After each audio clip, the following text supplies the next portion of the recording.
Bienvenido nuevamente a otro programa más, Guía de la Recuperación. Este programa es producido por Hogar Crea Dominicano y está destinado a difundir por medio de las redes sociales el sistema de autoayuda que la institución emplea en la reeducación de los adictos. Este programa contiene información muy útil para todo público, en especial para familias, para jóvenes y para estudiantes universitarios. El tema que vamos a tratar hoy es la filosofía de Hogar Crea Dominicano.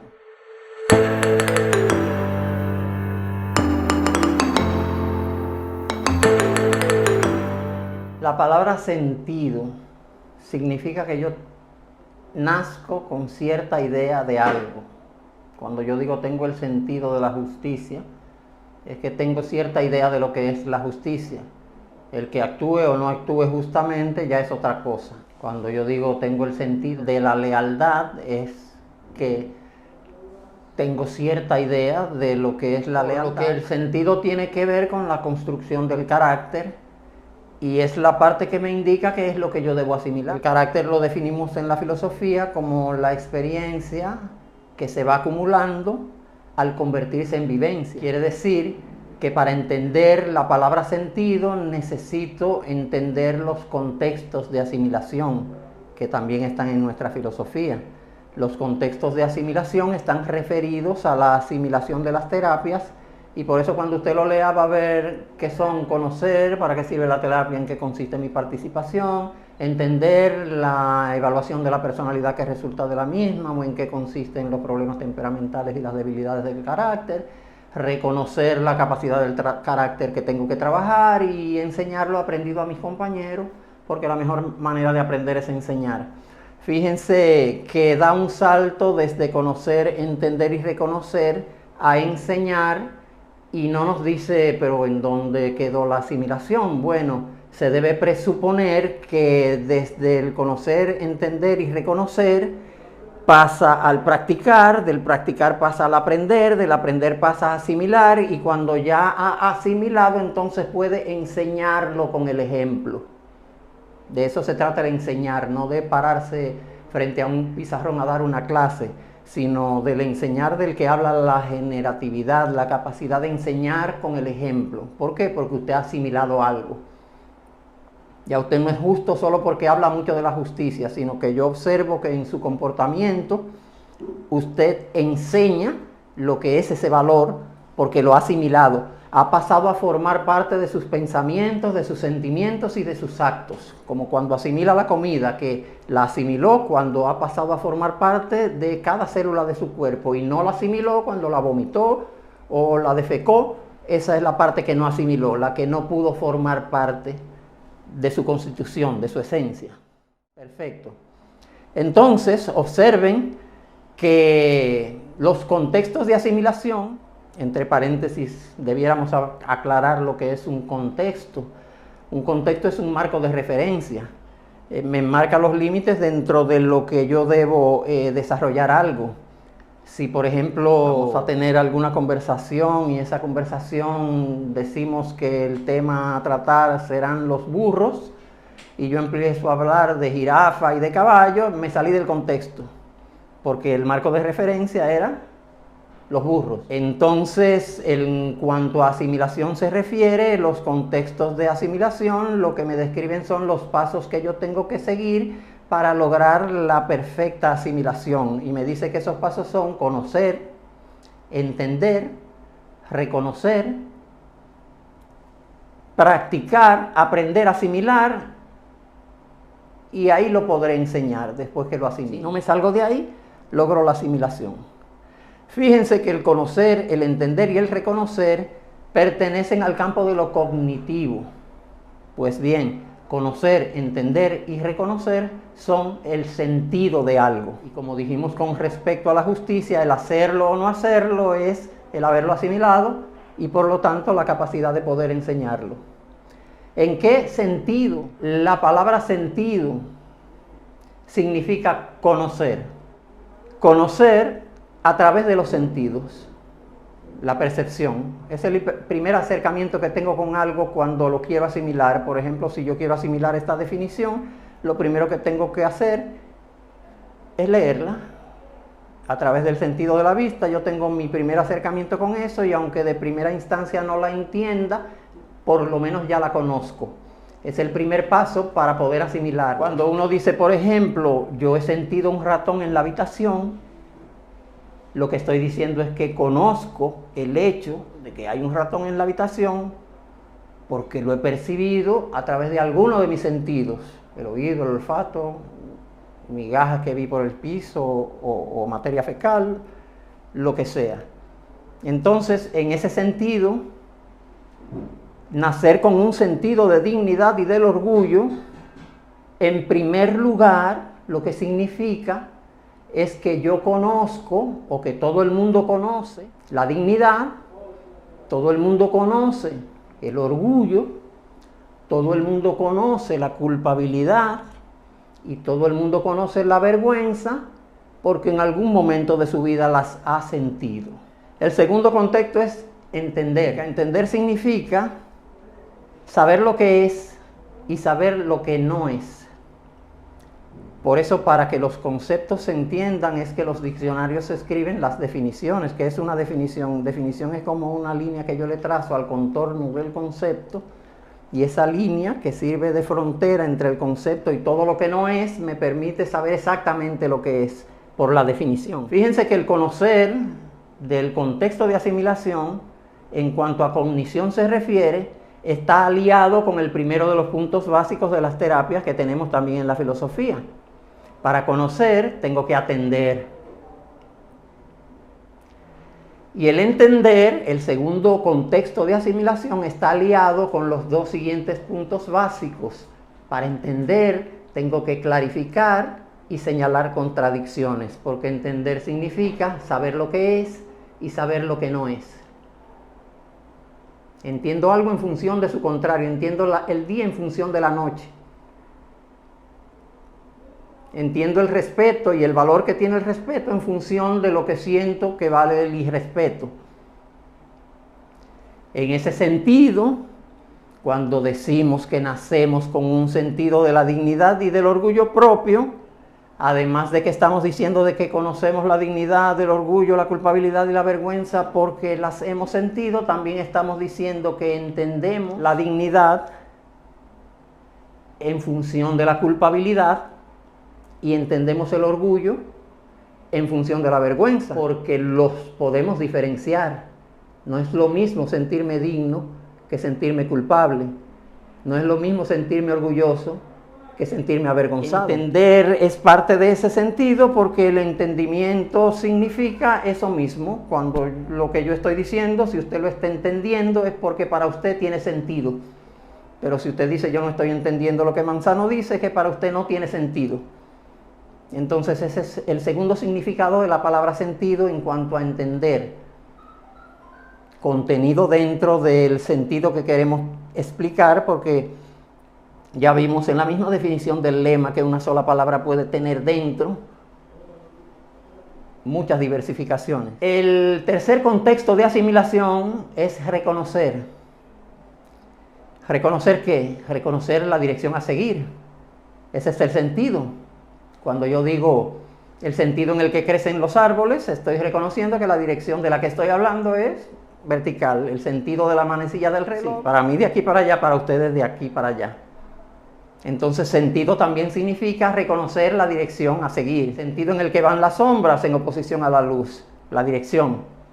Entonces también cuando digo que el hombre nace con un sentido de dignidad y de orgullo, además de que estoy diciendo que conoce la dignidad, el orgullo, la culpabilidad y la vergüenza porque las ha sentido, que entiende la dignidad en función de la culpabilidad y el orgullo en función de la vergüenza, es que también reconoce que la dirección a seguir debiera ser hacia la dignidad y el orgullo y no hacia la culpabilidad y la vergüenza. O sea, el hombre conoce, entiende y reconoce que hacer lo correcto y lo bueno es preferible a hacer lo incorrecto y lo malo. Acuérdense que dignidad, el merecimiento, va en función de hacer lo correcto, y culpabilidad en función de hacer lo incorrecto, que el orgullo va en función de hacer lo bueno y que la vergüenza va en función de hacer lo malo.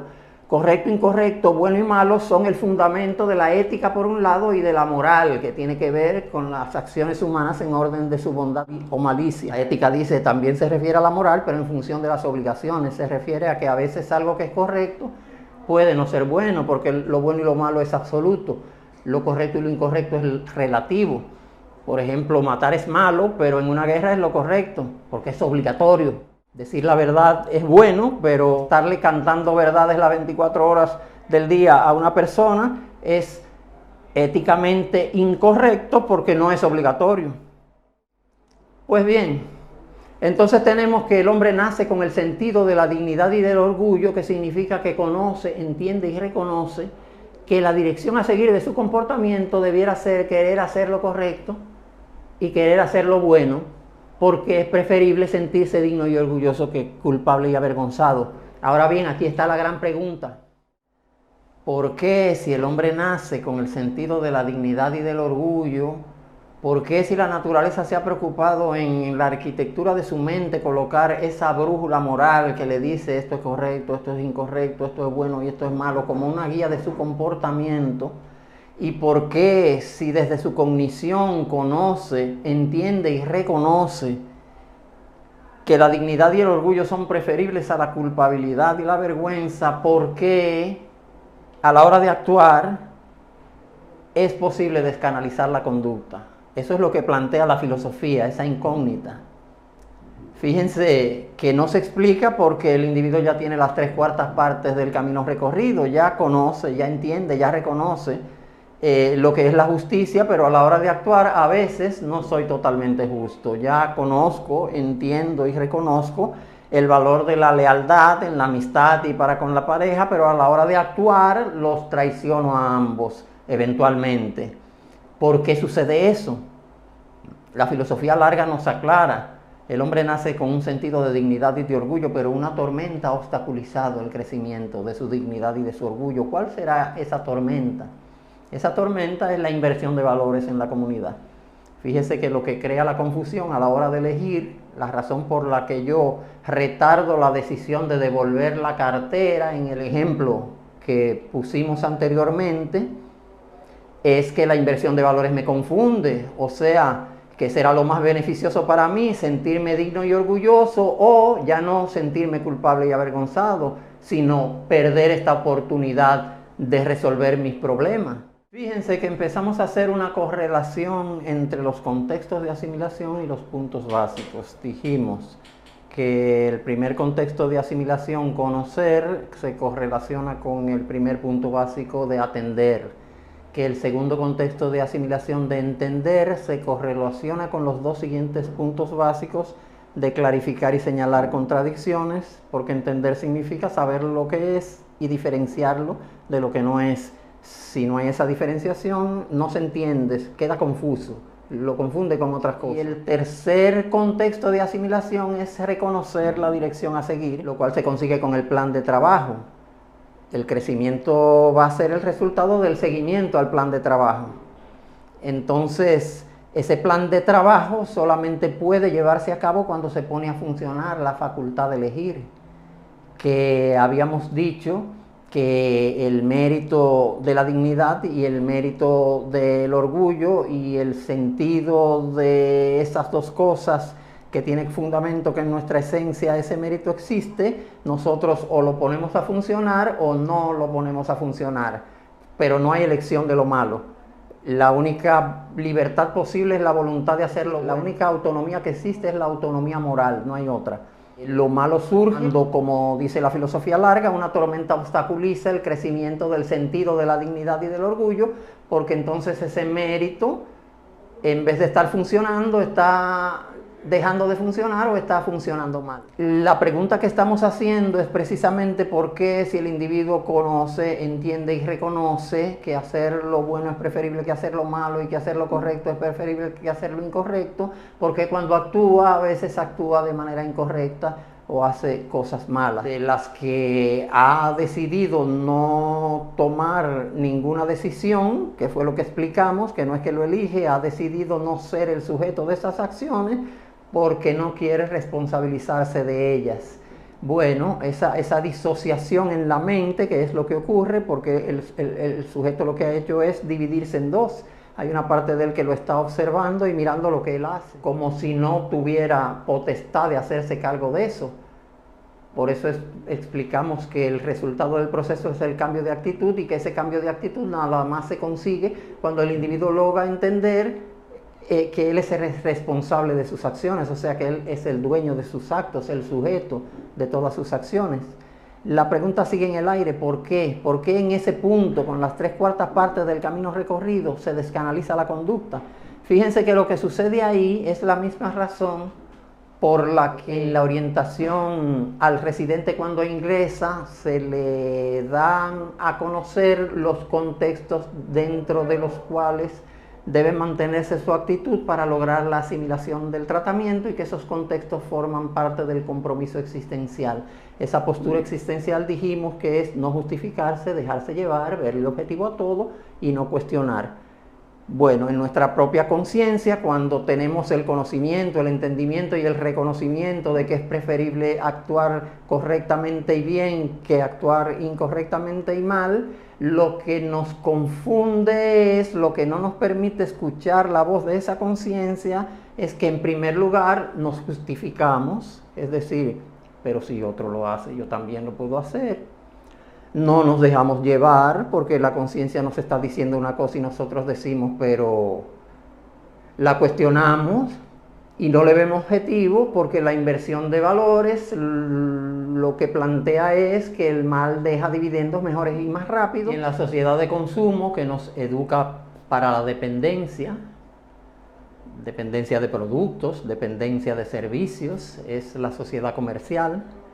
La idea del favor en la sociedad comercial, la idea del bien, la idea de la entrega desinteresada, el ayudarse los unos a los otros, el mismo lema de la institución, el amarse los unos a los otros, todo eso queda nadificado, la idea del favor, la idea de la entrega, la idea del dar, la idea de la bondad, todo eso dentro de una sociedad comercial en donde las transacciones deben generar ganancias, lo que parece es pérdida.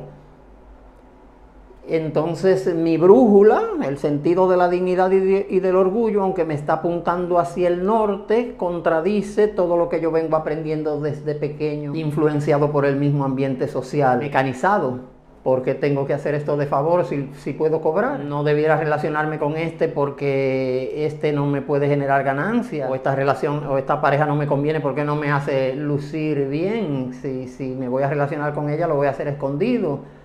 Y ahí entonces vamos despolarizando la brújula y se produce el famoso retardo de la decisión del bien, porque aunque la brújula me está apuntando hacia lo correcto y lo bueno, yo estoy sintiendo un jaloncito abajo y retardo esa decisión.